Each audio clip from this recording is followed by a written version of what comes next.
It's finally time for the next moon base update. These 4 base plates are the modules landscape-wise. Other than that, I'll also build a rocket landing pad as well as a fuel station for the rockets in this update. Today's video budget was once again around $1,000 because I have to elevate the whole section before placing the light bluish gray slopes on top in order to recreate the moon surface, and the combination of those two aspects really blew up today's video cost. What I'm also going to do in this video, as soon as I finished one module, I'll immediately place it in the spot where it then belongs so you can actually get an overview of what I'm building. Having finished the first module, it's time to build the next one on the empty base plate right in front of it. And what you'll notice in this speed build, in the bottom half of the screen, you'll see the future landing pad already popping up. I'll show you how I built that in just a second, but I've already prepared that in order to now use it for the landscaping, so I can in fact adapt the moon surface to the landing pad. So when it comes to the landing pad, it's actually not that spectacular at all. Building technique wise, I'm using these nets at the corners because I'm planning on adding lights at some point. I've stabilized the entire platform by simply adding another layer of plates beneath them. As I've told you, it's not that difficult building technique wise. And now, in order to get rid of the studs and actually implement some sort of pattern, I was experimenting with cut tiles. Now came to the conclusion that I want to have a mixture of white and light bluish gray indicating where the landing pad is, as well as a few trans red studs mixed in together, because that's important if you want to land in the dark. I'm also planning on adding some blinking LEDs at some point. And having finished the landing pad, I'll show you how I'm planning on integrating it into the moon surface in just a second. Before that, these are the 6 modules of the moon surface that exist so far without anything built on them. And now I'm in fact already placing them into their final position. Before that, I always needed to pull the entire thing in front because otherwise I wouldn't have been able to continue building. And now here you can see me experimenting with the positioning of the landing pad, which will be then also built on the next module. These base plates I've just added are the 2 next modules I'm already starting to build right there. And once again, the most expensive part of the entire project is elevating the whole thing. I'm mixing in this weird aqua color, I think it's called, on Bricklink, which is a mixture of blue and white, which nobody finds use for, and therefore it was relatively inexpensive on Bricklink. And this is then the second color I'm using in order to stabilize and elevate the entire surface of the moon. By the way, onto this area I'm building right now, I'm planning on adding the solar panels I've built in the first episode of my moon base series. Therefore, I'm also leaving quite a few studs empty. With the second module, once again, same procedure. I'm starting by building the basic elevation.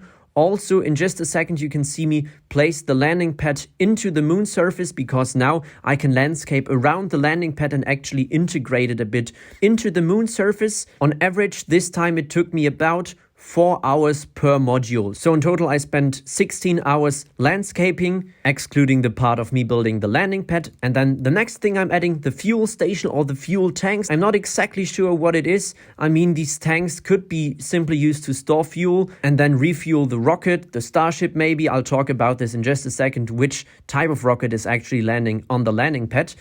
But on the other hand, it could also be the station where fuel is being produced. When it comes to the parts I've used for the station, I've used these quarter circles, which resulted in the smoothest possible surface for those tanks. And I'm actually really satisfied with how that looks. Now I'm testing the exact positioning of these fuel tanks or the fuel station, and then of course adding that into the layout. Now I'm planning how I want to continue this fuel station, because I was actually thinking about maybe adding some sort of tank vehicle that maybe even transports the fuel. I'm not quite sure. These are now the solar panels we've designed in the last episode. And as I've mentioned it already earlier, I'm using this elevation in the back of the moon surface to now place the solar panels in a way that they don't block each other and take away each other's sunlight in a way. The last thing to do when it comes to the solar panels is adding cables so all the different solar panels are in fact connected. And having that done, I think it's time for the most important part. We have to discuss which sort of rocket or lunar lander should be stationed on the landing pad, as well as the type of astronauts I'm using. And I think the best way to do that is by me showing you everything live. So let's first of all talk about the rocket or lunar lander that's going to land on this landing pad. Now, look what I have in my hand right here. I know it's a bit improvised, but this is roughly what it would look like if we build a minifigure scale Starship. I mean, look at this.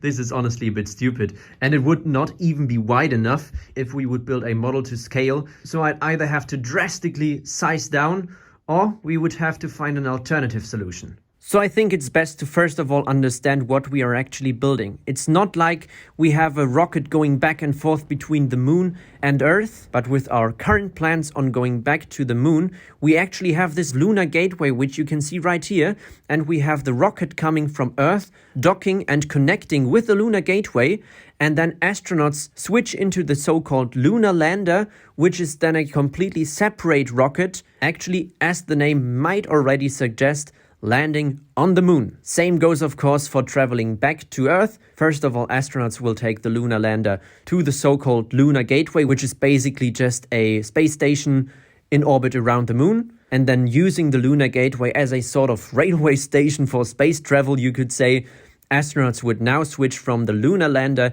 into the rocket, bringing them back to Earth.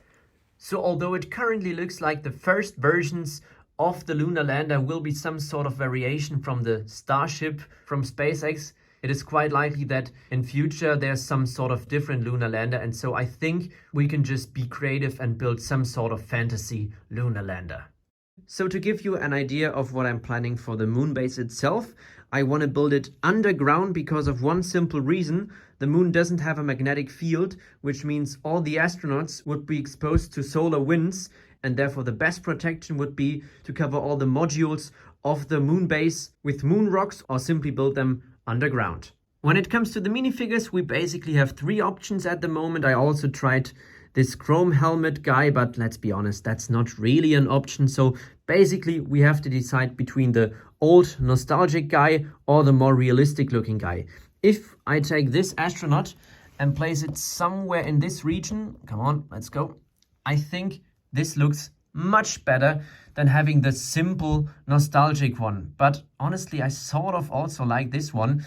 So my idea was to have realistic looking astronauts on the surface, and then for the moon base itself, which is then covered in this region, we could always, where is it? There he is. We could always use the old guys, the colorful nostalgic ones. At this point, my favorite feature of the entire moon base is if we go down to this perspective and actually have this contrast between the light bluish gray moon surface and the background, which is pitch black basically. And honestly, that's my favorite part. What I'm actually also going to do is leave a large portion of this section right here empty, because I want to have the structure of the surface empty and left for astronauts to sort of explore and find out new things of the creation of the universe, the Earth and the moon and so on. So let me know all your thoughts on the Lunar Lander and which type of minifigure I should use down in the comment section below. And with that being said, that's it for today's video. I really hope you enjoyed, and I'll see you again in the next one.